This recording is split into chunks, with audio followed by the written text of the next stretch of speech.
நேயர்களே, இப்பொழுது மத்திய கிழக்கில் புதிய செய்திகள் உருப்பட்டிருக்கிறதை நாம் இப்பொழுது உங்களுக்கு சொல்ல காத்திருக்கிறோம். குறிப்பாக ரஷ்யா தனது கார்கோ விமானத்தை நேற்று நள்ளிரவு தனது மாஸ்கோவிலிருந்து அது தெஹ்ரானுக்கு வந்திருக்கிறது. இந்த கார்கோ விமானத்தில் ஆயுதங்களை இறக்கிவிட்டு சென்றிருக்கலாம். ரஷ்யாவினுடைய உதவிகள் ஈரானுக்கு அனுப்பப்பட்டிருப்பதாகவும் அஃபிஷியலான செய்திகள் தெரிவிக்கின்றது. குறிப்பாக ரஷ்யாவினுடைய IL-76 military cargo plane lands in Tehran என்ற செய்தியில் அது உறுதிப்படுத்துவதாகவும் அமைகிறது.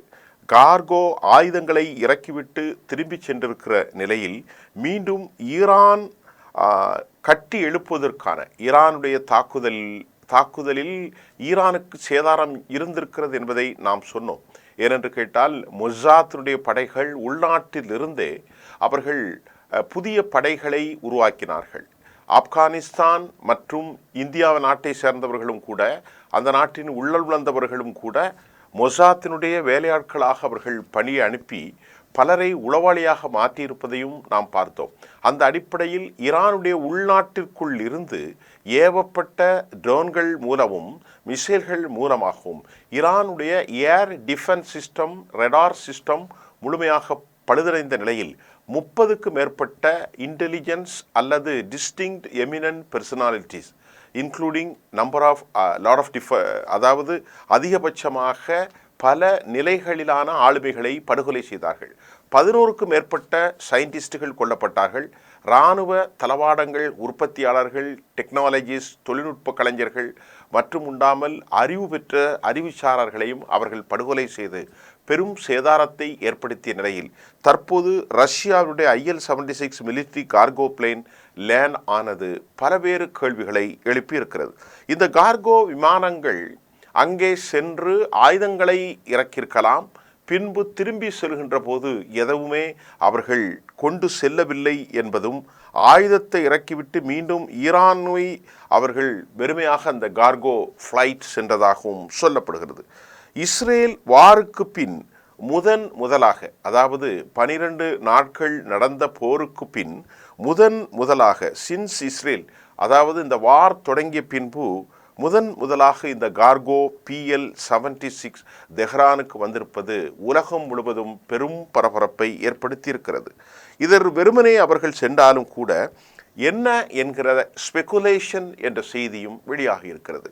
அந்த ஸ்பெகுலேஷனில் ஒருவேளை இவ்வளவு பெரிய கார்கோ விமானத்தில் இது ஒரு ஃபைட்டர் ஜெட்டுகளை அவர்கள் அனுப்பியிருக்கலாம். ஃபைட்டர்கள் ஜெட் என்றால் அதற்கான மிக முக்கியமான பொருட்கள், அவற்றினுடைய ஒரு ஜெட்டுக்கு என்னென்ன தேவை என்பதையெல்லாம் அனுப்பி அங்கே அசம்பிள் செய்வார்கள். அதற்காக ஒருவேளை Su-35, Su-34 போன்ற ஃபைட்டர் ஜெட்டுகளை அனுப்பியிருக்கலாம் என்ற செய்தியும் ஸ்பெகுலேஷன் நம்பர் 1. ஸ்பெகுலேஷன் நம்பர் 2, இது ஏர் டிஃபென்ஸ் சிஸ்டமாகவும் இருக்கலாம். ஏனென்று சொன்னால் அந்த செய்தியினுடைய தொடர்ச்சியை நான் சொல்கிறேன். ஆக இந்த 2 யூகங்களும் PL-76 military cargo lands in Tehran இந்த சந்தேகத்தை சர்வதேச ஆய்வாளர்கள் தெரிவித்த கருத்தையும் நான் இங்கே உங்களுக்கு பதிவு செய்கிறேன். மூன்றாவது இதற்கு காரணம் 20 ஆண்டுகள் ஜனவரியில் நடந்த மசூத் பெசஸ்கியானோடு ஏற்பட்ட அந்த ஒப்பந்தத்தில் பல நிலைகளில் அவர்களுக்கு புரிதல் இருக்கிறது. இராணுவம், இராணுவ பயிற்சி, இராணுவ கட்டமைப்பு, இராணுவம் சார்ந்த தொழில்நுட்பங்களை பகிர்ந்து கொள்வது, மெர்ச்சன்ட்ஸ் அதாவது ட்ரேட் பார்ட்னர்ஷிப்பாக இருப்பது, கூட்டு பயிற்சி எடுத்துக்கொள்வது, எல்லாவற்றுக்கும் 20 ஆண்டுகளுக்கு இறக்குமதி, ஏற்றுமதி, எக்ஸ்போர்ட்ஸ் அண்ட் இம்போர்ட்ஸ், வர்த்தகம், எல்லாவற்றுக்கும் அந்த ஒப்பந்தத்தின் அடிப்படையில் தான் தற்போது PL-76 இங்கே வந்திருப்பதை நாம் உறுதி செய்ய முடிகின்றது. இந்த ஈரான் அலை மட்டுமல்லாமல் ஈரானுடைய தெஹ்ரானோடு ஏற்கனவே நான் எங்களுக்கு சொல்லியிருக்கிறேன், J-10C 40 விமானங்களுக்கு 60 மில்லியனிலிருந்து 90 மில்லியன் வரைக்கான அந்த ஒப்பந்தம் முடிந்திருக்கிறது. அது பின்னால் அதிகரிக்கப்படும். ஆக சீனா பலவேறு உதவிகளை செய்து கொண்டிருக்கிறது.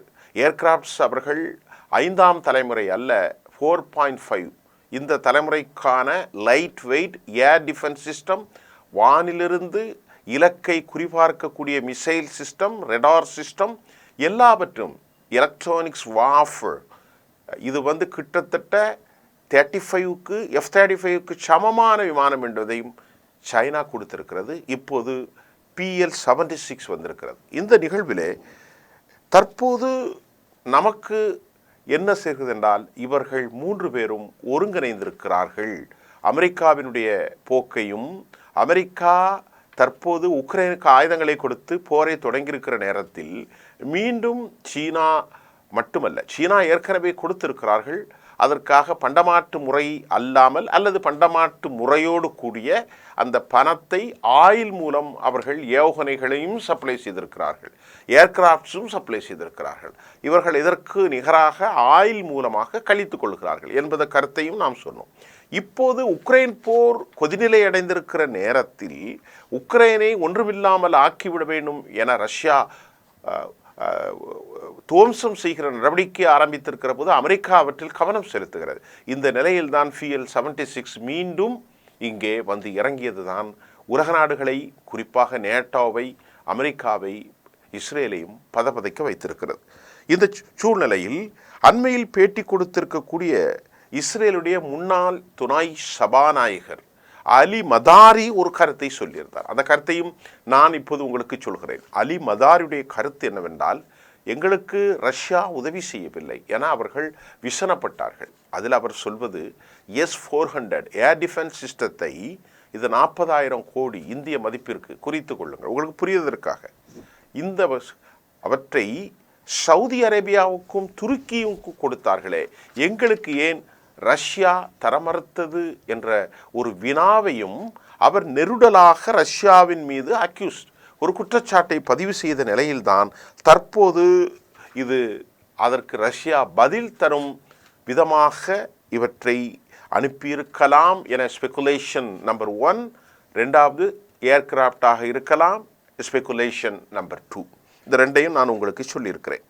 அதே போன்று அண்மையில் ரஷ்யாவுக்கு சென்ற காசிம் ஜலால் மாஸ்கோவுக்கு சென்றிருக்கிறார். இவர் மிக முக்கியமான காசிம் ஜலால் அவர்கள் மாஸ்கோவுக்கு சென்று மாஸ்கோவில் புட்டினோடு பேசினார்.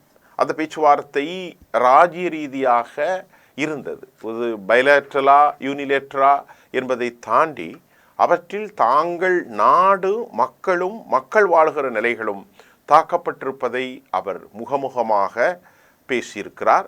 அதன் அடிப்படையில் அவர் என்ன சொன்னார்னா, Russia can play a role இந்த ரீஸ்டோர்ஸ் அப்படிங்கிற ஒரு விவகாரத்தையும் சொன்னார். என்ன விஷயம் என்று சொன்னால், அமெரிக்கா இஸ்பஹான், ஃபர்தோஸ் மற்றும் நட்டான்ஸில் குண்டு போடப்பட்டதையும் இஸ்ரேலுடைய F-35 மூலம் அவர்கள் மக்கள் வாழும் நிலைகளில் தாக்குதலும் பெரும் சீரழிவை அங்கே ஏற்படுத்தியிருக்கிறது. 900க்கும் மேற்பட்டவர்கள் அல்ல, 1200க்கும் மேற்பட்டவர்கள் அவர்கள் இறந்து போனார்கள்.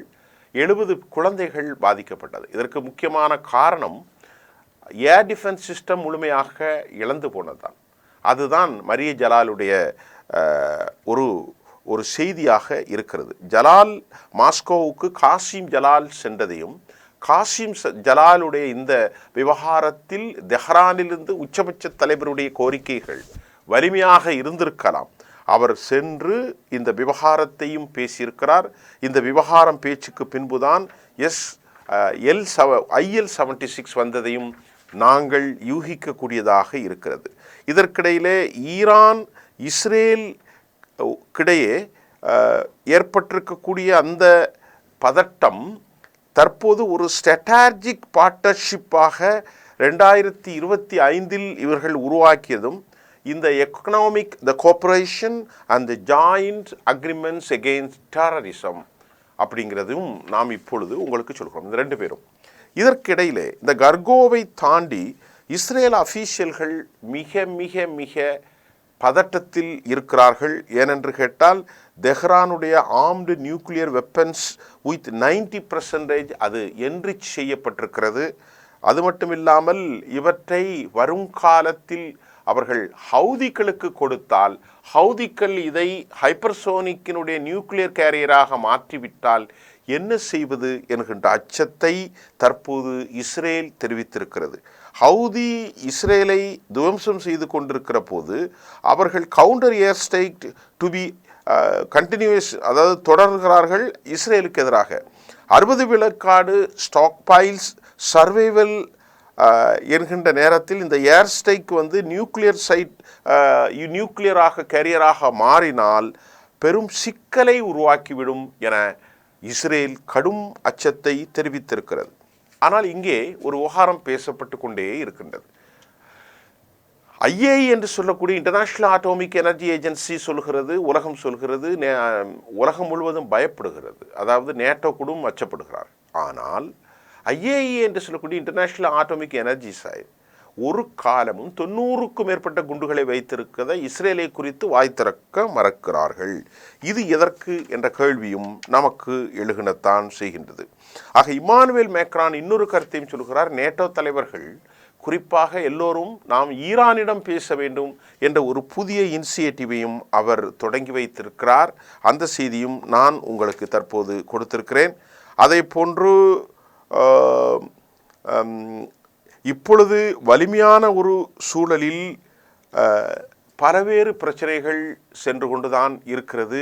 ஈரான் நிச்சயமாக அடுத்த தாக்குதலை அவர்கள் முனைப்படுத்துவார்கள். ஏனென்று சொன்னால் பரசீகர்களுடைய அந்த பாரசீகத்தினுடைய மன வலிமை மட்டுமல்லாமல் நீங்கள் சொல்வதை போன்று இஸ்லாமிக் ரெசிஸ்டன்ட் ஆக்சிஸ் அனைவரும் இவர்கள் கையிலே தான் இருக்கிறார்கள். ஷியாட்டி ஹிஸ்புல்லாவும் சரி ஹிஸ்புல்லாவுடைய இந்த நடவடிக்கைகளும் கூட நமக்கு நேற்று கூற பல செய்திகளை உறுதி செய்தது. ஈரானுடைய அடுத்த திட்டம் என்னவென்றால் ஜொர்டானிலிருந்து தரைமார்க்கமாக படைகளை உள்ளே அனுப்பலாம் என்பது மிகப்பெரிய ஆபத்தான செய்தியாக இஸ்ரேலுக்கு அமைந்திருக்கிறது.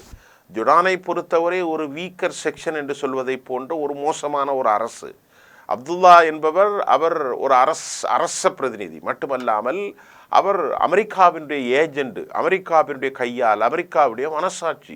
ஆனால் ஜோர்டானில் இருக்கக்கூடிய மக்கள், அமானில் இருக்கக்கூடியவர்கள், அந்த பார்டரில் இருக்கக்கூடியவர்கள் அனைவரும் பலஸ்தீனத்தின் ஆதரவாளராக இருப்பதால் ஈரான் தனது படைகளை ஈராக் வழியாக மெதுவாக சிரியா வழியாக நகட்டி ஹிஸ்புல்லாவை வலிமைப்படுத்தி அது மீண்டும் ஜொர்டான் வழியாக இஸ்ரேலுக்குள் நுழையலாம் என்கின்ற அச்சத்தை நான் சொல்லவில்லை, ஸ்மார்ட்ரிச் சொல்லியிருந்தார். இந்த ஸ்மார்ட்ரிச் பிசைல் ஸ்மார்ட்ரிச் ரொம்ப ஒரு மோசமான ஆள்.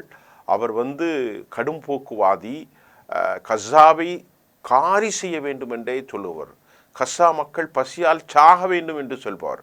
இப்படிப்பட்ட ஒரு ஃபைனான்ஸ் மினிஸ்டரை வைத்திருக்கிற உள்புற அழுத்தத்தின் காரணமாகத்தான் அவரால் இதை தாங்க முடியவில்லை என்ற செய்தியும் சர்வதேசத்தோடு வந்திருக்கிறது. இது எப்படியோ ஈரானுடைய தாக்குதல் தவிர்க்க முடியாததாகத்தான் சூழல் அமைந்திருக்கிறது. ஒரு இறுக்கமான சூழலில் அவர்கள் இருந்து கொண்டிருக்கிறார்கள். அமெரிக்கா இதை நன்கு புரிந்திருப்பதை போன்றுதான் தெரிகிறது. ஏனென்று சொன்னால் அமெரிக்கா எல்லாவற்றுக்கும் பணம் கொடுக்க முடியாது, ஆயுத சப்ளையும் செய்ய முடியாது. அமெரிக்காவுடைய ஆர்சனல்ல ஆயுதங்கள் மௌனித்து போகிற அளவிற்கு சப்ளை செய்ய முடியவில்லை என சில மாதங்களுக்கு முன்பு நான் ஒரு கருத்தை நான் உங்களுக்கு சொல்லியிருந்தேன். அமெரிக்காவினுடைய பென்டகன் செய்தி தொடர்பாளர் பேர் அறிவிக்கப்படாதவர் தன் கவலையை பகிர்ந்திருந்தார். அவருடைய பேர் அறிவிப்பு இல்லை. பென்டகனில் ஆயுத பற்றாக்குறை இருப்பதையும் அவர் சொல்லி கொண்டிருந்தார். இந்த சூழ்நிலையில் ஒரு கொதிநிலை மத்திய கிழக்கில் இன்றைக்கு நாம் பார்த்திருக்கிறோம். இஸ்ரேலுக்கு ஒரு அச்சம் ஏற்பட்டிருக்கிறது. அவர்கள் நியூக்ளியர் வெப்பன்ஸை ஹவுதிகளிடத்திலே கொடுத்து நியூக்ளியர் கேரியராக ஹைப்பர்சோனிக்கை, பலிஸ்டிக்கை, சூப்பர்சோனிக்கை மாற்றிவிட்டால் என்ன செய்வது என்ற கேள்வியும் நமக்கு எழுகின்றது. அது மட்டும் அல்லாமல் இரண்டாவதாக கார்கோ ஃப்ளைட் IL-76 லேண்டிங், அதற்குள்ளே இருப்பது என்ன? பலவேறு செய்திகள், பதட்டங்கள், ஸ்பெகுலேஷன். இவற்றில் உலகம் இன்னும் சமாதானத்தை நோக்கி செல்லவில்லை. பரபரப்பையும் பதட்டத்தையும் இருண்ட கருப்பான போர் மேகங்கள் எந்த நேரமும் இடியாக, மின்னலாக, மழையாக கொட்டி தீர்க்கலாம் என்கின்ற அச்சம் தற்போது தொடர்கிறது என்பதே இச்செய்தியின் உள் புரிந்துணர்வாக இருக்கிறது. நன்றி.